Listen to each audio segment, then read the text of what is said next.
যেতিয়া মানুহৰ দেহত সাপে দংশন কৰে, তেতিয়া সাপৰ ভেনম গ্লেন্সৰ জৰিয়তে মানুহৰ দেহলৈ বিয়পি যায়।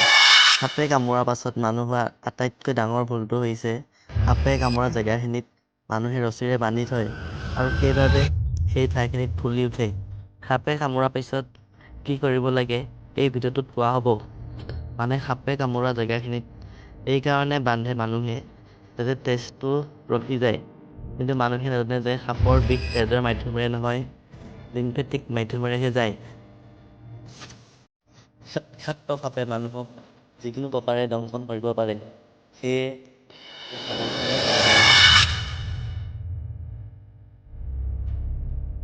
সাপে কামোৰাৰ পাছত মানুহে কেতিয়াও ভয় খাব নালাগে, শান্তিৰে থাকিব লাগে। কাৰণ ভাৰতবৰ্ষৰ 70% অবিষাক্ত সাপেই থাকে। সাপে কামোৰা জেগাত লৰচৰ কৰিব নালাগে। যদি লৰচৰ কৰোঁ, ভাৰতবৰ্ষত পোৱা অতি বিষাক্ত সাপটোৰ নামেই হৈছে কিং কোব্ৰা। কিং কোব্ৰাই কামুৰিলে মানুহে তৎক্ষণাত হস্পিটেল যাব লাগে অথবা বেষ্ট ওচৰলৈ যোৱাটো জৰুৰী নহয়। তেতিয়া বিষখিনি গোটেই দেহলৈ বিয়পি যায়।